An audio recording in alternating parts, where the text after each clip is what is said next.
Assalamualaikum warahmatullahi wabarakatuh. Selamat datang kembali di Sinyo Adi Channel, dan tentunya masih bersama saya Bang Adi. Apa kabar kalian semua? Semoga baik-baik saja, sehat badannya, dilimpahkan rezekinya, dan dihindarkan dari segala mara bahaya. Amin ya robbal alamin. Di kesempatan kali ini saya akan menceritakan sebuah cerita horor dengan judul Fitnah Sang Kiai. Oke, sebelum lanjut ke ceritanya, yang belum subscribe silakan bisa subscribe dulu dan aktifkan lonceng notifikasinya agar kalian tidak ketinggalan dari cerita channel Sinyo Adi yang akan selalu membuat bulu kuduk merinding, dan juga tidak ketinggalan share and like. Oke, terima kasih. Kita langsung ke ceritanya.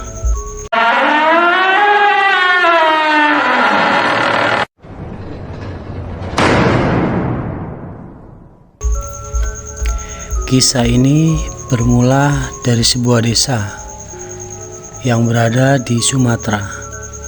Ada seorang kiai, sebut saja Kiai Rohman. Ia perantauan dari Pulau Jawa merantau ke Sumatera karena dia ingin melupakan bayang-bayang istrinya yang sudah lama meninggal, dan satu lagi dia juga ingin mencari sebuah kerjaan lah, biar tidak tidak memurungkan dirinya lah di rumah terus. Dan dia merantau ke Sumatera sekitaran tahun 2000-an, dan sampailah di Sumatera di sebuah desa. Di sebuah desa itu Kiai Rahman itu mencari kerjaan kesana kemari, ya emang belum dapat, tapi dia punya skill untuk berjualan. Dia berjualan gorengan di depan rumahnya, ya di depan rumah kontrakannya. Gorengan macam-macam lah, ada tempe goreng, ada bakwan goreng, ada tahu goreng, macam-macam. Nah, dia punya ilmu agama. Dia mengajarkan anak-anak kecil yang ada di desa itu untuk belajar mengaji di masjid terdekat lah di desa itu. Dan lumayan banyak juga yang mau belajar ngaji di masjid, di musola, ya bukan masjid, musola, soalnya di kecil ya, di musola itu. Dan Pak Kiai juga mengajar sendiri. Nah, selang berapa lama lah, ada bangsa 4 bulan atau 5 bulan mengajar ngaji, ada kejadian di desa itu. Berapa anak kecil hilang, entah kemana, tidak ditemukan. Satu hilang gitu loh. Dan sudah dicari sama warga, semua aparat desa lah sudah mencarinya dan tidak ditemukan. Setelah itu, karena orang desa melihat anak kecil sering ngumpul lah di musola untuk belajar mengaji ke Kiai Rohman itu, dan ada satu warga perempuan, ya kita sebut saja Bu Sopi. Bu Sopi ini memang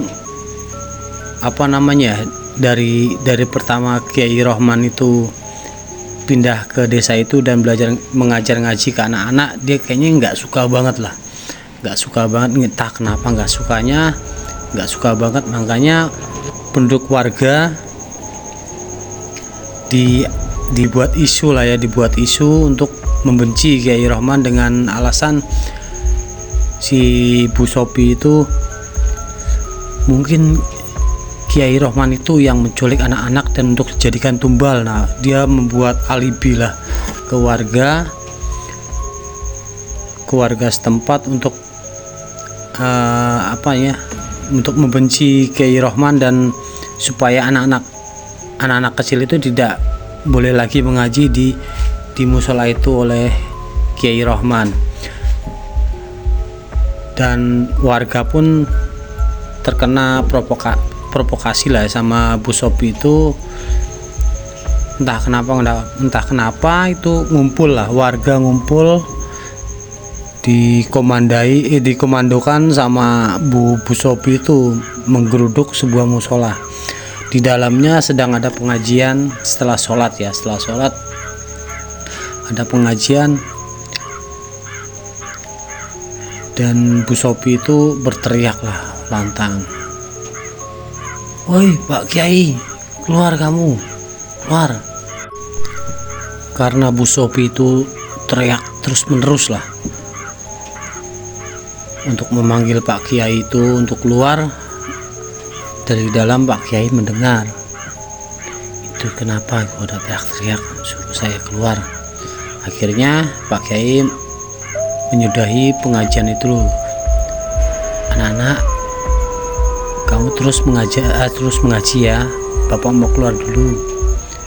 "Ya Pak, ya Kiai, ya Kiai." Akhirnya Kiai Rohman keluar. "Assalamualaikum ibu-ibu, bapak-bapak, ada apa ini? Kok teriak-teriak depan musola? Tidak baik, ini kan musola tempat ibadah. Jangan sok lugu kamu Pak Kiai. Pasti kamu yang sudah menculik anak-anak di desa ini untuk dijadikan tumbal buat kamu. Karena kamu bukan orang asli sini. Semenjak ada kamu di sini dan membuka pengajian, anak-anak desa satu persatu hilang." Terus Pak Kiai bilang, "Astagfirullahaladzim, Bu, istighfar Bu, istighfar. Ini ada apa? Kok saya dituduh seperti itu? Saya di sini hanya cuma mengajar ngaji, biar supaya anak-anak di sini agamanya lebih kuat, lebih pintar dalam beragama." Jangan banyak alasan kamu Pak Kiai. Buktinya pas kamu ada di sini dan pas kamu mengajar ngaji menjelang maghrib pasti ada yang hilang. Jangan nuduh sembarangan Bu, istighfar Bu, kata Pak Kiai gitu. Lah terus warga yang lain menimpali, kalau Pak Kiai memang tidak menculik anak-anak, buktikan Pak Kiai. Soalnya apa? Setiap jam menjelang maghrib disitulah anak-anak hilang satu persatu. Istighfar bapak-bapak, ibu-ibu, istighfar. Saya di sini hanya mengajar ngaji bapak-bapak, ibu-ibu, untuk supaya anak-anak pintar dalam mengaji dan menuntut agama. Baiklah kalau bapak-bapak, ibu-ibu menuduh saya seperti itu karena kehilangan anak-anak menjelang maghrib, saya akan pindahkan jamnya. Setelah zuhur saya akan mengajar ngaji. Setelah itu gak sampai asar sudah selesai. Jangan mengelak kau Pak Kiai, Pak Kiai, jangan mengelak kau, kata si Sopi itu, Bu Sopi itu. Wah, Bu Sopi paling lantang lah, kayak nggak seneng, yang emang nggak seneng banget sama Kiai Rohman itu. Ya udah, saya minta maaf ibu-ibu, bapak, kalau emang mengganggu jenengan, ya, orang Jawa bilang jenengan kalian semua. Saya akan akan pindahkanlah jamnya. Mulai besok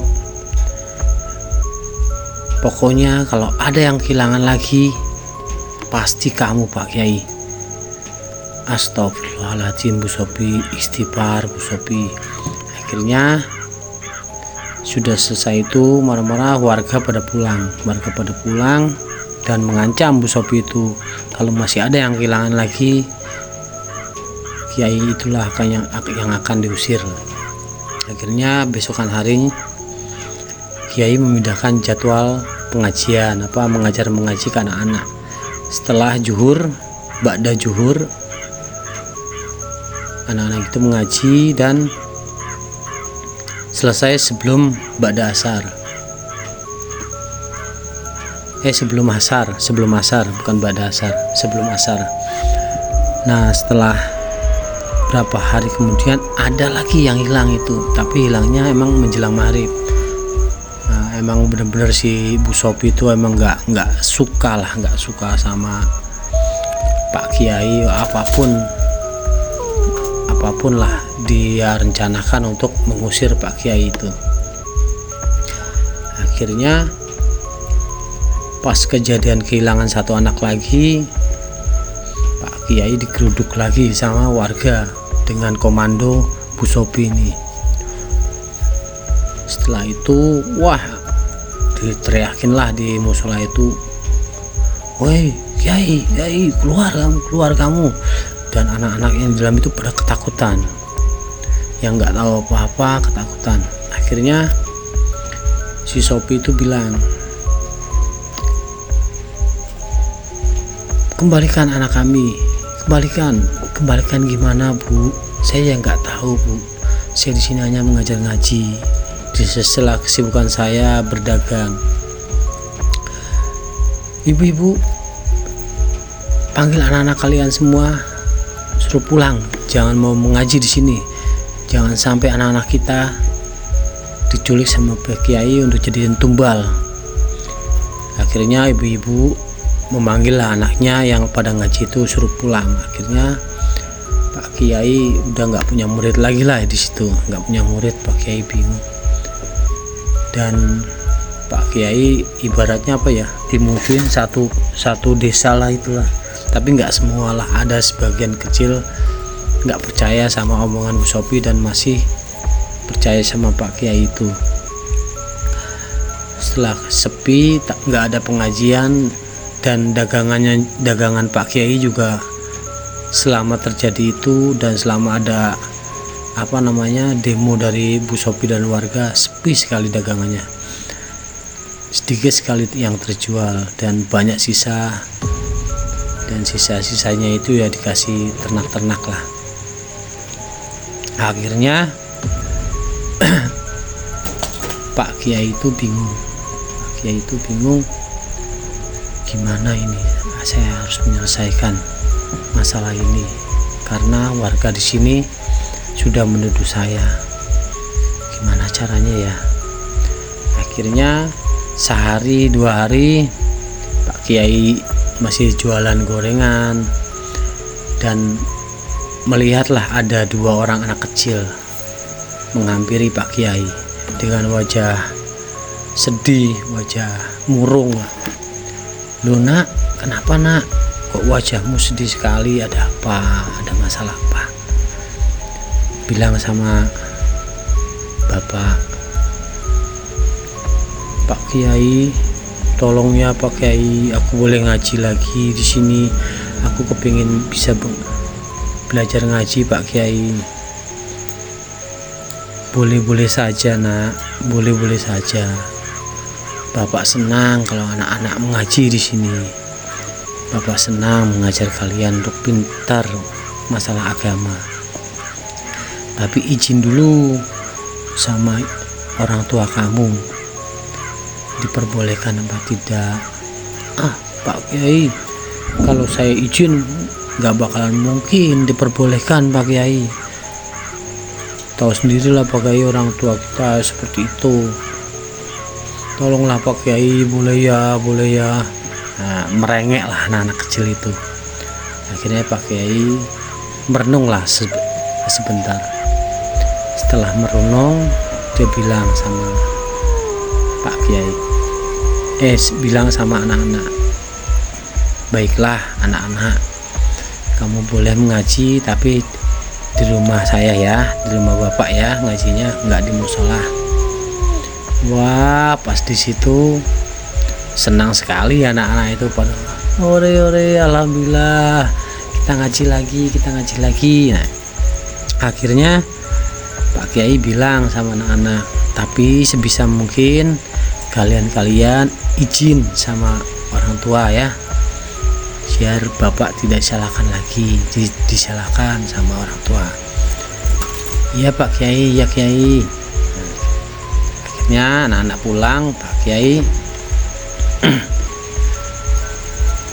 baliklah berdagang lagi, walaupun dagangannya sepi. Keesokan harinya anak-anak datang lah, ba'da zuhur datang ke rumah Pak Kiai. Ya lumayan lah, kira-kira ada 8 atau 9 anak-anak lah. Setelah itu ngaji dapat seminggu 2 minggu. Nah, orang tua anak-anak itu pada bingung loh, aneh nih, seminggu 2 minggu ini kok anak-anak sepi setiap siang zuhur sampai ke asar. Nah, si Sopi melihat anak-anak siang-siang itu datang ke rumah Pak Kiai. Akhirnya si Sopi itu bilanglah ke warga desa, wah, Kiai itu sudah mulai lagi mengajar, hati-hati loh ibu-ibu, Pak, nanti anak kita jadi korban tumbal ke Kiai itu. Cepat kita geruduk sebelum terlambat, sebelum anak-anak kita diculik. Akhirnya terprovokator lagi lah warga. Akhirnya digeruduklah rumah Pak Kiai. Kiai Roman, keluar kamu, keluar. Akhirnya Kiai Roman keluar. Ada apa lagi Bu, Bapak? Sudah kami peringatkan Kiai, sudah kami peringatkan kamu loh, kenapa masih mau ngajar lagi? Kamu belum puas dengan beberapa korban untuk sebuah pesugihan kamu.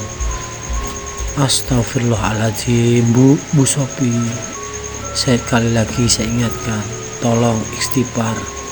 Belum ada bukti Bu, belum ada bukti. Saya tidak mungkin seperti itu. Saya masih punya Tuhan, masih punya Allah Subhanahu wa Ta'ala. Saya tidak mungkin berbuat seperti itu.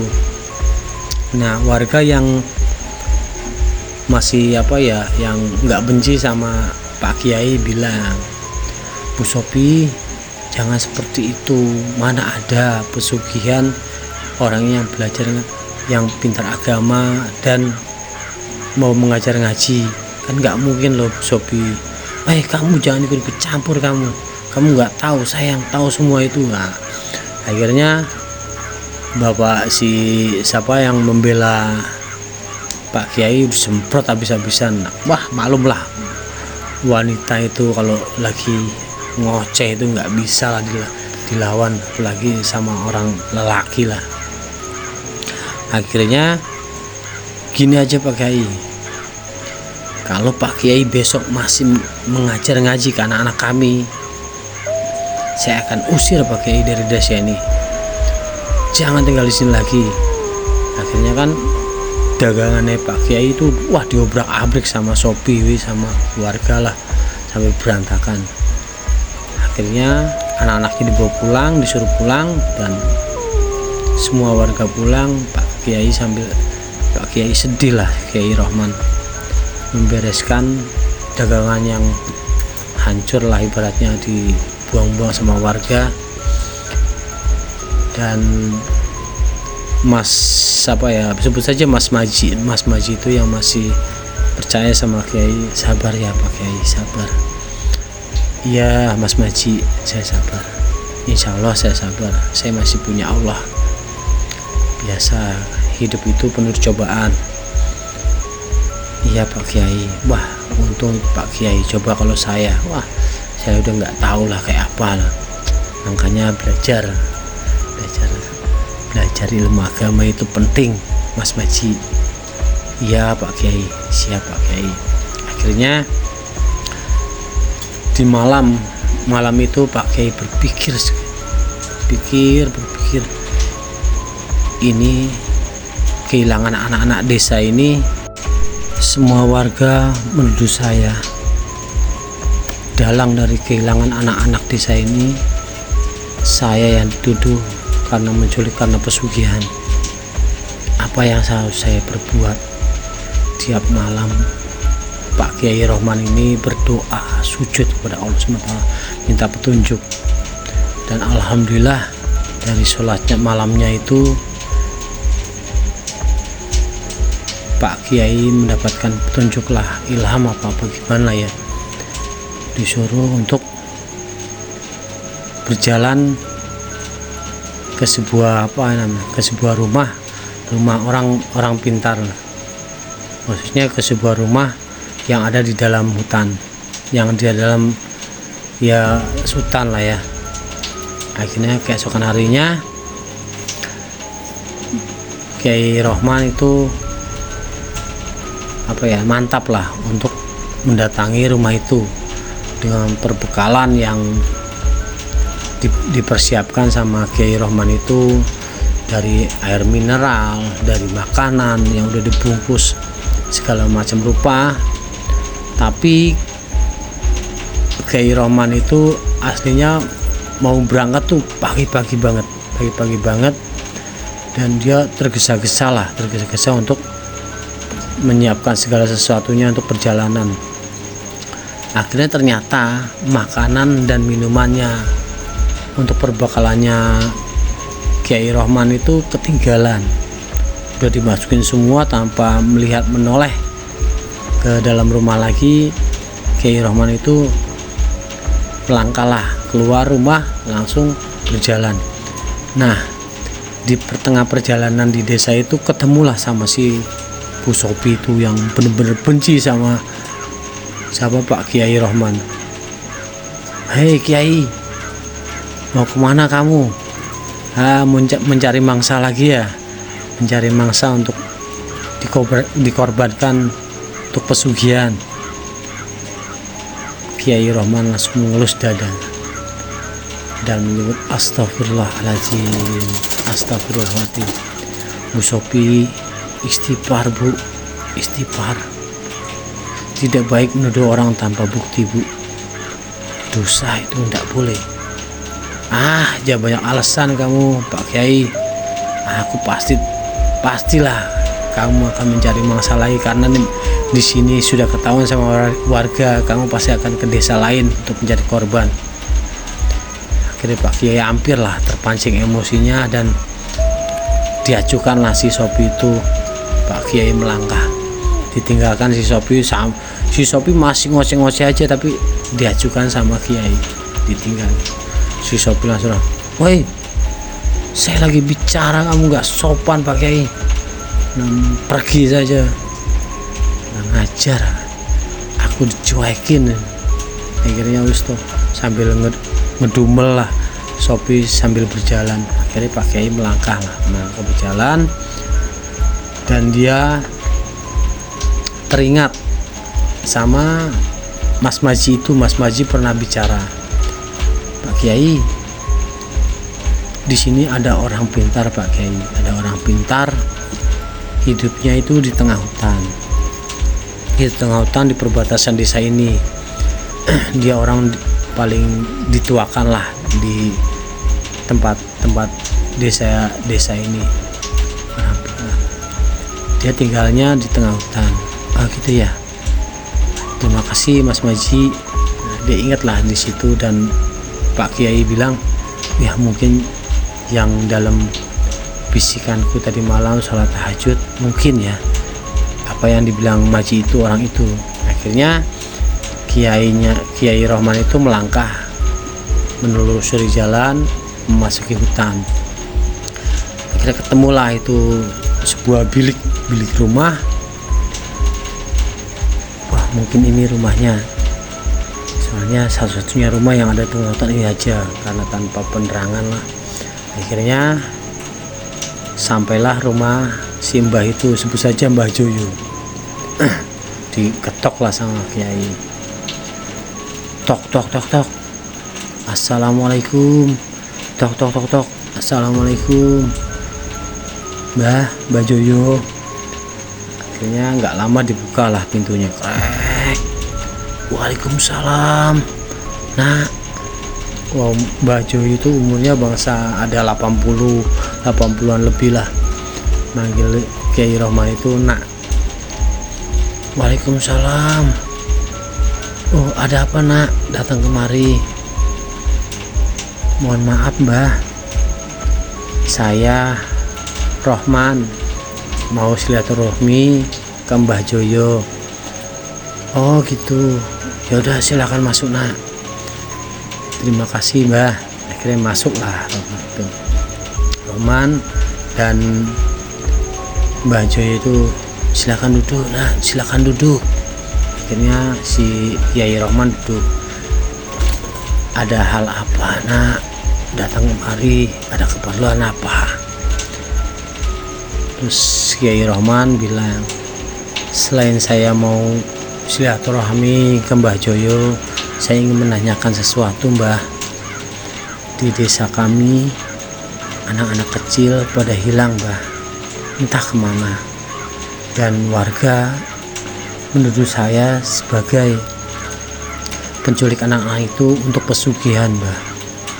Saya bingung Mbah, saya di sana cuma mengajar ngaji, dan kalau emang saya menjalankan pesugihan dan menculik anak-anak, hidup saya nggak sensasara ini Mbah. Saya di sini cuma menjual gorengan dan mengajar ngaji anak-anak di sela-sela waktu yang ada. Saya bingung Mbah, diculik sama siapa ya Mbah, dan dibawa kemana? Nah, Mbah Joyo ini ngerti lah. Oh, memang pernah di desa lain pernah banyak kehilangan anak-anak, tapi bukan karena bukan karena pesugihan. Anak-anak itu kesalahan orang tuanya sendiri. Kenapa sebelum maghrib, menjelang maghrib, anak-anak itu dibiarkan sama orang tuanya masih berkeliaran di luar rumah. Kan biasanya menjelang maghrib itu ada pertukaran alam nak. Jadi penyatuan alam kita sama alam gaib itu menyatu. Jadinya makhluk alam gaib itu bisa, siapa anak kecil yang disukanya diambil sama dia dan dijadikan warga kampungnya dia. Kalau gimana ya Mbah, kalau dia mau pulang kayaknya nggak mungkin nak, anak-anak kecil itu pulang, karena di sana dia mungkin udah bahagia di alam gaib itu, karena anak-anak itu disuguhkan segala keinginannya ada semua, dibandingkan di dunia nyata orang tuanya yang galak kasar sama anak-anak tanpa pendidikan apa ini. Oh gitu ya Mbah. Iya nak. Terus saya harus gimana Mbah? Gini, nama desa itu nak, nama desa Bunian. Kalau Nak Rohman nggak punya ilmu lebih untuk membuka mata batin, Nak Rohman tuh nggak bakal bisa melihat perkampungan itu. Tapi kalau Nak Rohman bisa membuka mata batin, Nak Rohman bisa melihat. Tapi Nak Rohman, kita tidak tahu mata batin itu bisa kita buka sendiri dan alam bisa membukanya, tergantung niat baik kita. Gitu ya Mbah. Nah terus apakah anak-anak itu akan kembali Mbah? Udah Nak Rohman, kamu jangan banyak bertanya, yang penting saya kasih tahu alur perjalananmu untuk mencari kampung Bunian. Nah Rohman bolehlah lurus dari sini, lurus ke masih ke dalam hutan ini. Pasti di depan kalau Rohman bisa melihat itu ada, di balik bukit itu ada kampung Bunian. Akhirnya setelah itu Kiai Rohman itu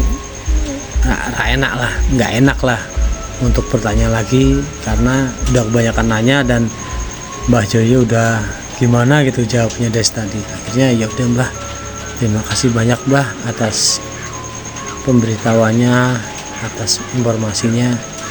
Saya mohon pamit Mbah untuk melanjutkan perjalanan mencari anak-anak ke kampung Bunian itu. Ya udah, nggak apa-apa. Nak Rohman, yang penting hati-hati di sana, jangan sembarangan. Iya Mbah, terima kasih Mbah. Saya pamit izin pergi dulu Mbah. Dan Mbahnya, iya Nak Rohman, hati-hati. Assalamualaikum Mbah. Waalaikumsalam. Akhirnya Kiai Rohman itu keluar dari rumah Mbah Joyo dan berjalanlah menelusuri ke tengah hutan. Kira-kira ada 8 jam apa 7 jam ya dalam perjalanan. Lelah lah, Kiai Rohman itu lelah dan udah nggak kuat lagi, dia beristirahat. Aku istirahat dulu sini, nggak kuat. Akhirnya Kiai Rohman itu menyandarkan badannya di sebuah pohon besar dan dia kehausan, dia kelaparan lah. Akhirnya membuka tas ranselnya dibuka dan alangkah terkejutnya Kiai Rohman. Astagfirullahaladzim, kemana ini air mineralku dan makananku? Sudah aku siapkan dari rumah. Dibukalah dari dari sleting pertama, sleting kedua nggak ketemu juga. Dan Kiai Rohman baru ingat, astagfirullahaladzim, ya astagfirullah, ketinggalan air mineralku dan minuman dan makananku di rumah di meja itu tuh. Saking buru-burunya aku jadi ketinggalan semuanya. Terus gimana ini? Akhirnya Kiai Rohman beristirahat sebentar, kira-kira adalah 15 menit, dan berjalan sambil dia mengucap istighfar, astagfirullahaladzim, dan menyebut asma Allah. Mas, karena apa? Dan si Kiai Rohman itu sambil selingkuh ke belakang ya, takut ada binatang buas lah.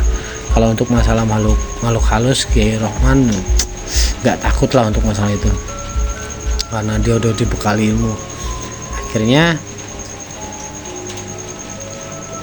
selang berapa lama dia berjalan, karena dia haus, dia lapar, capek, berat badan, akhirnya digontai. Kiai Rohman itu gontai dan terjatuh. Matanya kunang-kunang lah, dan setengah sadar itu Kiai Rohman membuka matanya. Ternyata di depan itu ada perkampungan dan bau menyengat, wangi makanan lah, bau aroma makanan menyengat sekali menusuk hidung Rohman. Dan Rohman bangun dari dari jatuhnya itu, dan entah kenapa dari situ tubuh si Rohman segar lagi, bugar lagi, dan tidak capek lah kayak gitu, tidak haus, tidak lapar. Dia tetap lapar tapi tidak terlalu, tetap haus tapi tidak terlalu. Akhirnya Rohman berdiri dan melangkah ke desa itu. Ternyata desa itu ya ramai warganya seperti manusia biasa, tapi dengan kondisi kayak orang-orang tempo dulu pakaian jadul, dan sunyi, tak ada suara, tak ada apa. Akhirnya di situ ada yang jualan, dan Kiai Rohman itu menghampiri lah karena dia mau minta air dan sedikit makanan.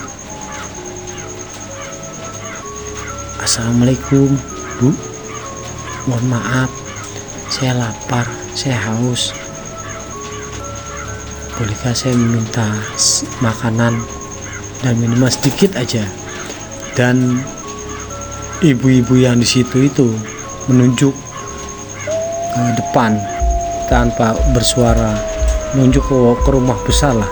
Ada rumah besar di depan itu, nggak jauh dari situ, menunjuk. Akhirnya Rohman, Kiai Rohman itu apa yang ditunjuk ibu itu, akhirnya menoleh rumah besar itu, dan aroma wangi makanan yang benar-benar lezat itu sepertinya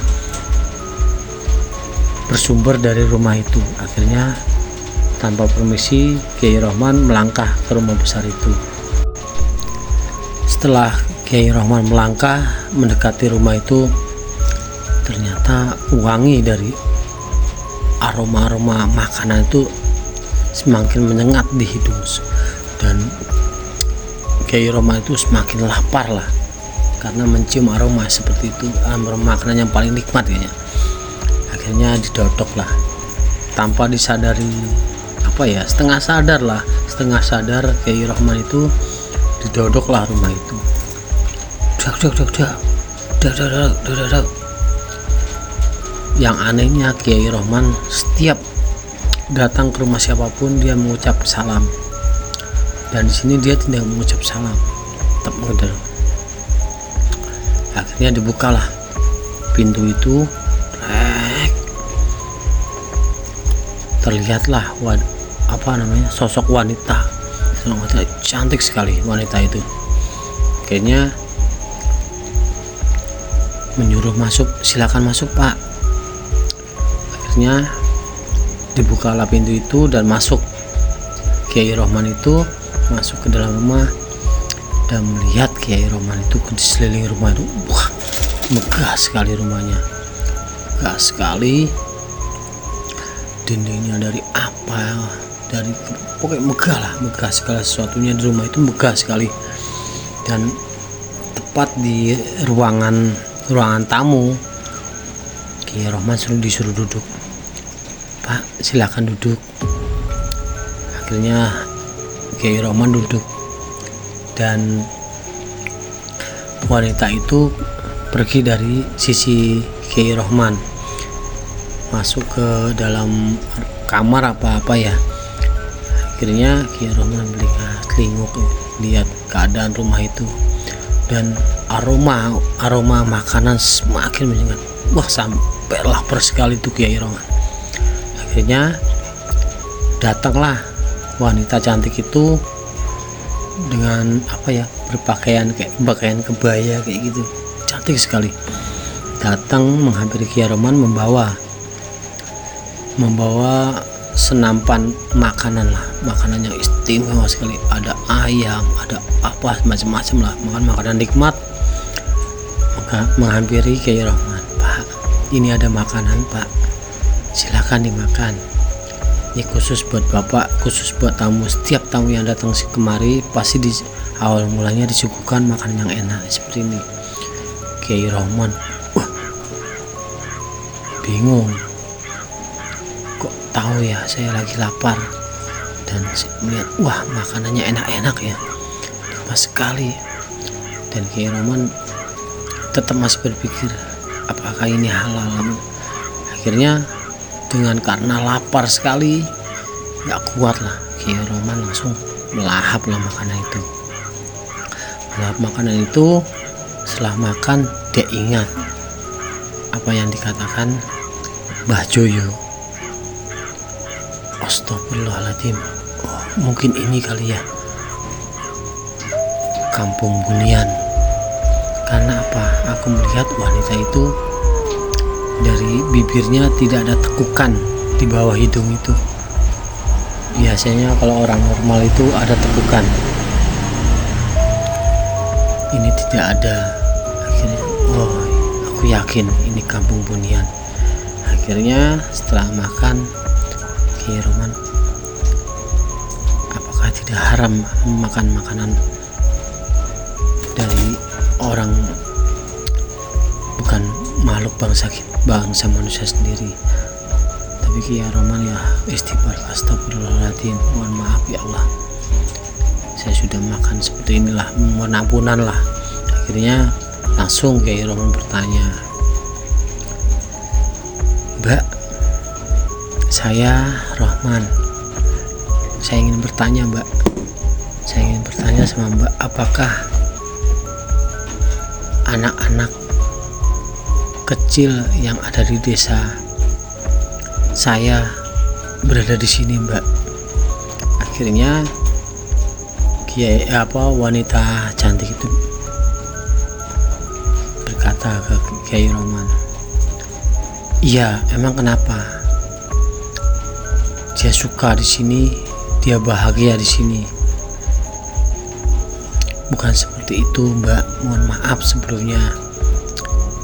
Ini sudah beda alam. Anak-anak kan masih mempunyai orang tua, masih kasihanlah orang tuanya mencari-cari, menangis. Tolong Mbak, kembalikan anak-anak. Akhirnya wanita cantik itu berkata ke Kiai Roman, gini Pak Roman, anak-anak yang saya bawa itu kemari, setelah itu dia sangat suka, sangat senang di sini. Dia nggak mau pulang lagi. Coba saya tanyakan lagi Mbak sama anak-anak, kalau itu diperbolehkan. Oh boleh, saya bawa nanti anak-anaknya. Akhirnya anak-anak itu dibawa sama mbaknya itu, si wanita cantik itu.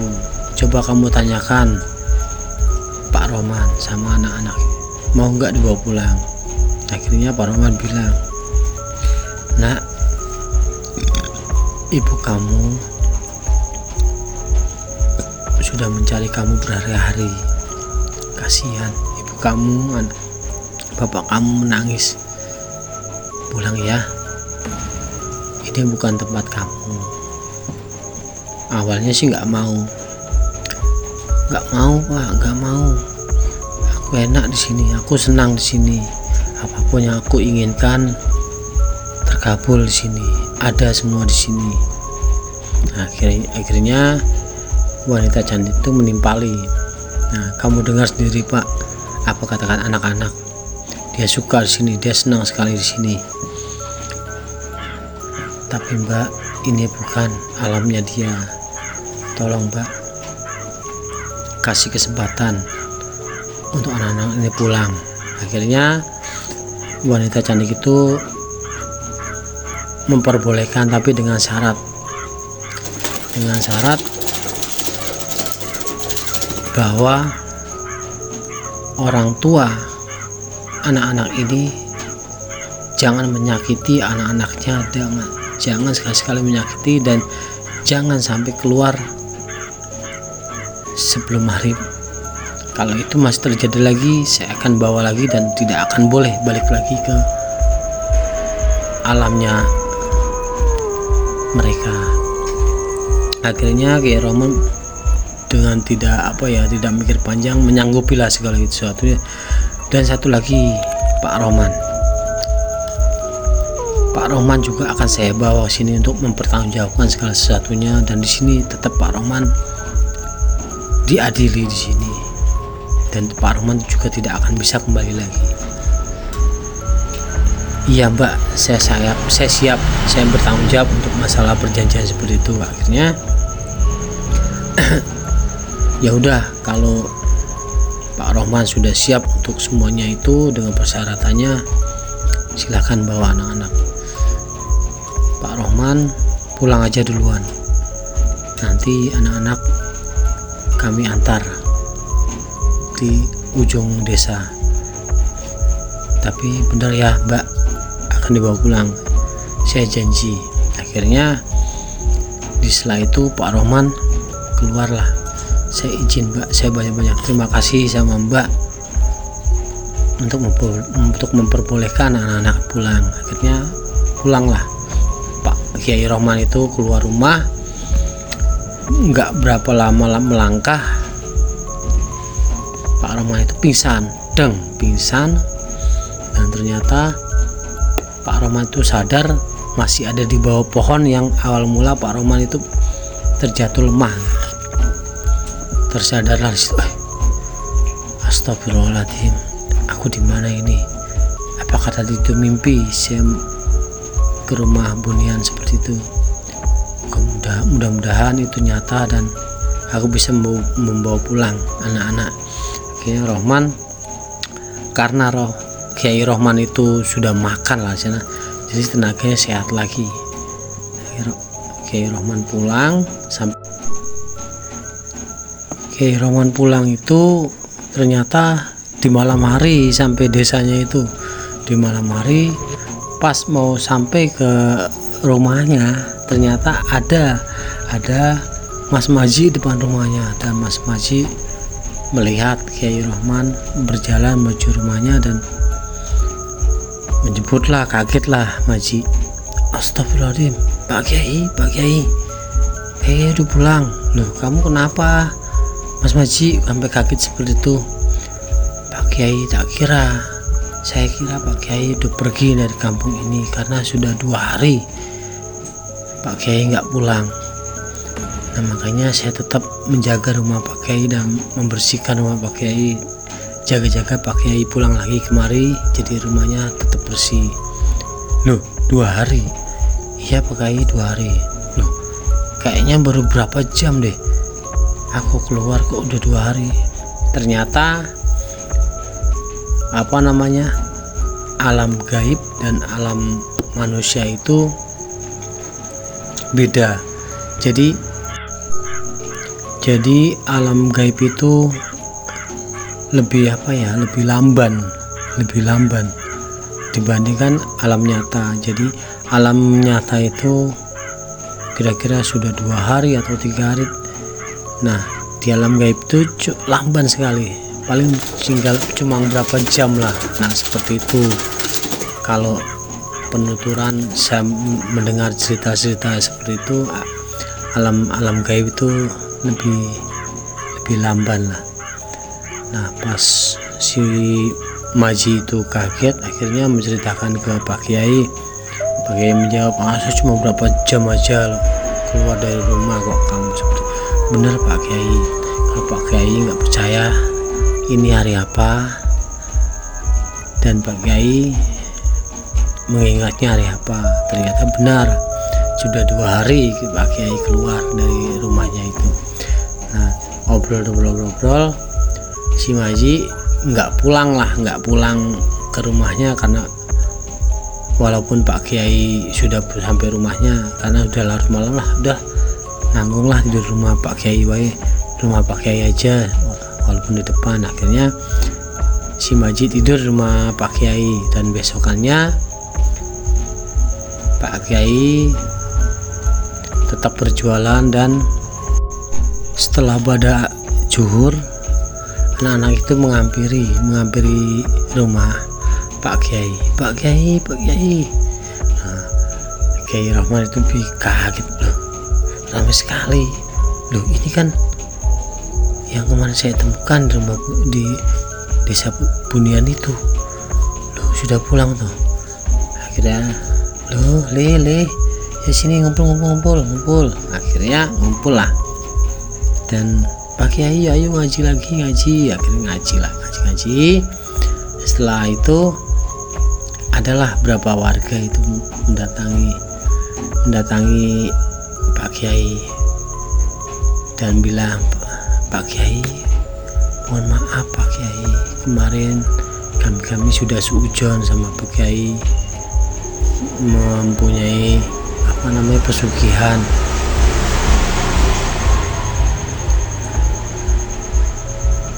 Terus Pak Kiai menjawab, tidak apa-apa Bu, Pak, nggak apa-apa. Ya, namanya juga kita manusia, banyak hilaf, banyak inilah, namanya juga anak lagi hilang, tidak berpikir panjang. Tapi pesan saya sama ibu sama bapak, jangan kasar sama anak-anak, dan jangan dibiarkan anak-anak sebelum maghrib, menjelang maghrib di luar. Tolong jam 5 atau jam 5 lebih dikit disuruh anak-anak masuk ke rumah, karena makhluk gaib paling senang sama anak kecil dan yang masih berkeliaran sebelum maghrib. Oh gitu ya Pak Kiai. Iya Pak Kiai. Dan saya juga maaf Pak Kiai, saya juga ini dengar dari anak saya, karena yang membawa pulang itu Pak Kiai dari tempat jauh. Tadinya anak-anak saya nggak mau, tapi Pak Kiai memaksa anak-anak untuk pulang. Oh, udah nggak usah dipikirkan seperti itu, yang penting ingat, jangan kasar, jangan galak sama anak-anak kecil, anak-anak kalian. Dan sebelum maghrib kira-kira jam 5 harus di rumah ya. Oh iya Pak Kiai, ya siap Pak Kiai. Terima kasih Pak Kiai. Itu pesan saya. Kalau masih dilakukan lagi, saya tidak bertanggung jawab dan saya tidak mau bertanggung jawab akan terjadi lagi seperti itu. Iya Pak Kiai. Akhirnya semua warga meminta maaf lah pada Pak Kiai, minta maaf pada Pak Kiai, terkecuali Sopi itu. Dia tidak mau, dia sampai marah sama warga. Kamu ngapain minta maaf sama Kiai Rohman itu? Nanti juga akan terjadi lagi. Itu cuma ini dia aja, biar tidak dibenci lagi, biar dipercaya sama warga. Nanti lihat aja. Akhirnya Sopi itu marah-marah lah ke warga depan Kiai. Akhirnya Sopi melangkah pergi. Akhirnya di situ Sopi terjatuh, tak kesantung tak apa, terjatuh dan terguling masuk ke jurang, enggak jurang dalam ya, jurang enggak terlalu dalam ya. Dia terguling-guling jatuh ke jurang dan diselamatkan sama warga. Dan Bu Sopi itu dibawa ke rumah sakit dan didiagnosa sama dokter, sama rumah sakit itu si Sopi itu patah tulangnya patah dan mulutnya terbentur sama batu, entah itu kenapa jadi dia nggak bisa ngomong seperti itu. Mungkin kalau kita bisa berpikir menalar, itulah karma dari mulut jahatnya Sopi memfitnah seorang kiai yang baik hati, yang mau mengajarkan anak-anak untuk belajar agama, difitnah sama dia. Jadi warga pun ikut terprovokasi. Setelah Bu Sopi itu keluar dari rumah sakit dan diantar sama keluarganya ke rumah Pak Kiai dan meminta maaf sama Pak Kiai dan minta ampunan lah. Akhirnya Pak Kiai bilang, saya maafkan Bu Sopi, tapi mohon ampunlah kepada Allah Subhanahu wa taala, dekatkanlah diri kepada Allah Subhanahu wa taala, dan tolong anak-anaknya dijaga, jangan dikasari, jangan digalai. Iya Pak Kiai, terima kasih Pak Kiai. Akhirnya setelah itu damailah warga kampung desa di Sumatera itu setelah kejadian seperti itu, dan Pak Kiai tetap berjualan dan mengajar ngaji dan ramai lagi jualannya. Dan selesailah cerita ini. Semoga kita bisa ambil hikmahnya dari cerita ini, ambil sisi positifnya dan buang sisi negatifnya. Dan dari saya mohon maaf jika ada salah kata dan penyampaian cerita. Akhir kata, wassalamualaikum warahmatullahi wabarakatuh. Sampai jumpa di video selanjutnya. Ciao.